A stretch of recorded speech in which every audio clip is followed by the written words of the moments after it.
Hello friends, आज मैं 2003 में आई एक horror slasher movie wrong turn को एक्सप्लेन करूंगा। इस मूवी की IMDb रेटिंग 6.1 आउट ऑफ 10 है और 82% गूगल यूज़र ने इस मूवी को लाइक भी किया है।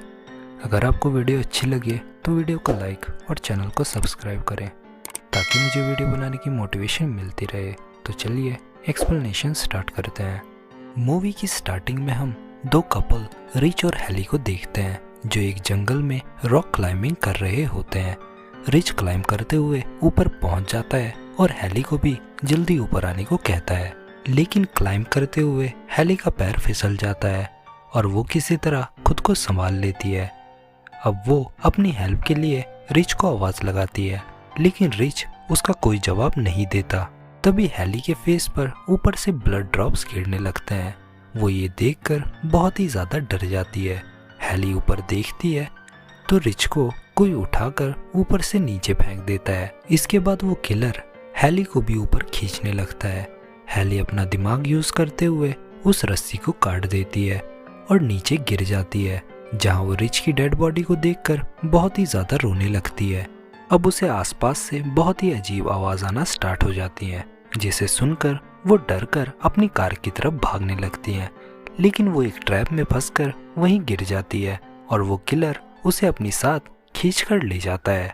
इसके बाद हम कुछ न्यूज़पेपर्स को देखते हैं, जिससे पता चलता है इस जगह पर आने वाला हर इंसान मिसिंग हो जाता है। फिर अगले सीन में हम एक लड़के को देखते हैं जिसका नाम क्रिस होता है। वो अपनी कार से इंटरव्यू के लिए दूसरी सिटी जा रहा होता है, लेकिन रास्ते में उसे बहुत ही ज्यादा ट्रैफिक मिलता है। अब क्रिस एक ट्रक ड्राइवर से पूछता है आखिर इतना ट्रैफिक क्यों है।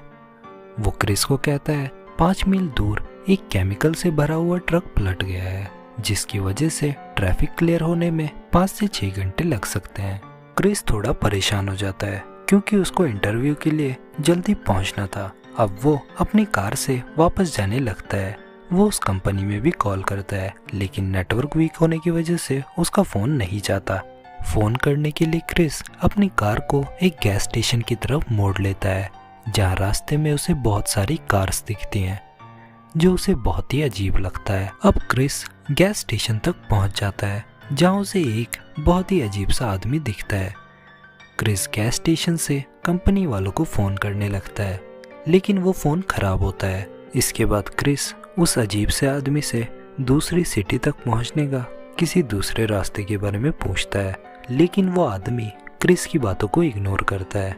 तभी क्रिस की नज़र एक मैप पर जाती है, जहां उसे दूसरा रास्ता मिल जाता है। अब क्रिस उस रास्ते के लिए निकल पड़ता है, लेकिन थोड़ी ही आगे जाने पर उसे 2 रास्ते मिलते हैं।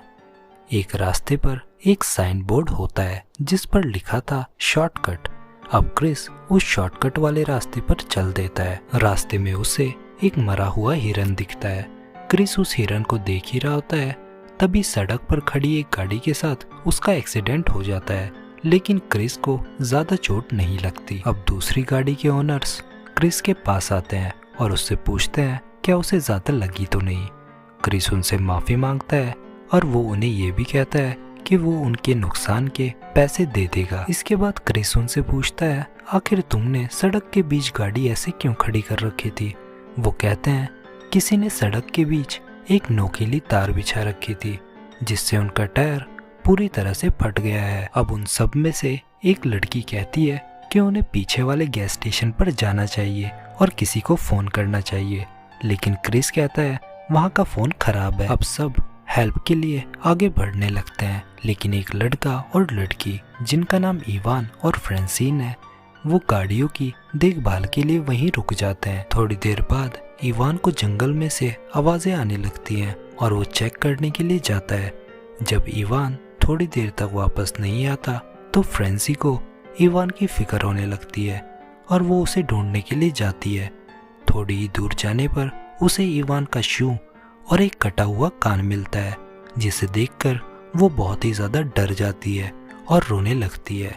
तभी पीछे से वो किलर आकर फ्रांसिन को बहुत बुरी तरीके से मार देता है। दूसरी तरफ क्रिस के साथ 3 लोग और होते हैं, जिनका नाम स्काउट, जेसी और कार्ली होता है।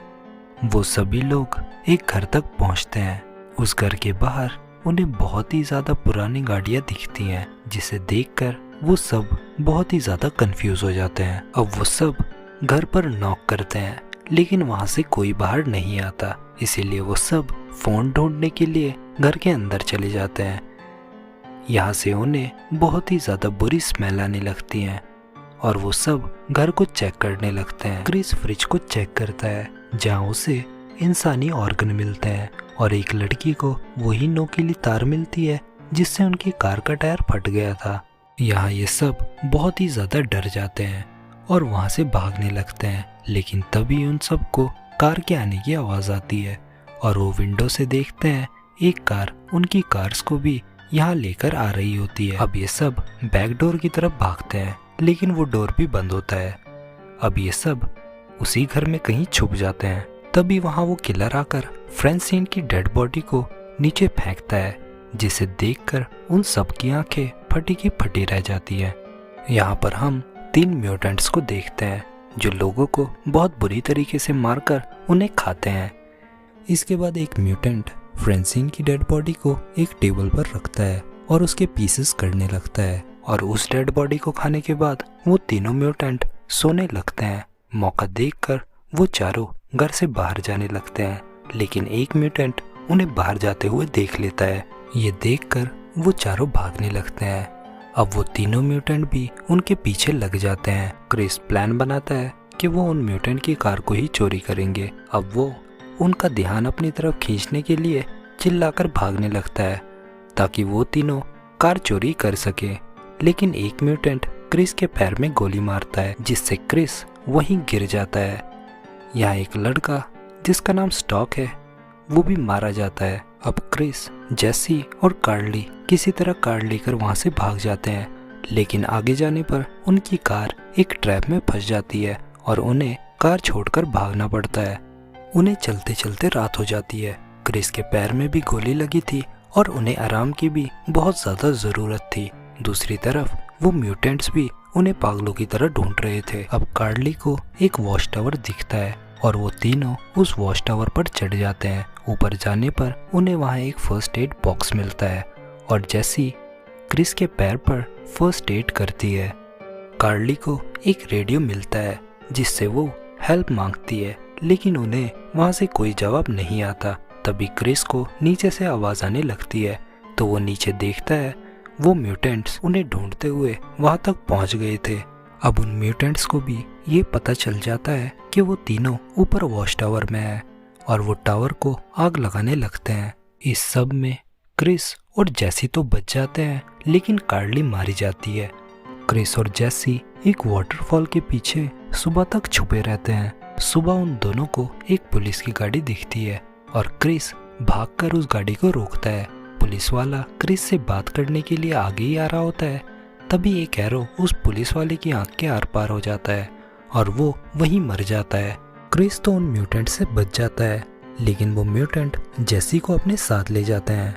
अब वो म्यूटेंट्स जेसी को मारने वाले ही होते हैं। तभी क्रिस एक जलती हुई गाड़ी से उनके घर पर अटैक कर देता है और 2 म्यूटेंट को कुचल भी देता है। क्रिस बचे हुए म्यूटेंट को स्टैब करता है और जेसी को खोलने लगता है, लेकिन वो म्यूटेंट पीछे से उठकर क्रिस पर अटैक करता है और वो म्यूटेंट क्रिस को मारने वाला ही होता है। तभी जेसी एक एरो उस म्यूटेंट के सर में मारती है, जिससे वो म्यूटेंट वहीं मर जाता है। लास्ट में क्रिस उस पुलिस की गाड़ी को शूट करता है, जिससे उनके घर में बहुत बड़ा ब्लास्ट होता है। इसके बाद जेसी और क्रिस वहाँ से निकल जाते हैं और गैस स्टेशन पर आते हैं। उस गैस स्टेशन का मालिक उन म्यूटेंट्स की कार को देखकर बहुत डर जाता है और गैस स्टेशन के दरवाजे बंद कर लेता है। क्रिस कार से उतरता है और उस मैप को उस गैस स्टेशन से उतार देता है और इसी के साथ इस मूवी का एंड हो जाता है। होप आपको ये वीडियो अच्छी लगी होगी।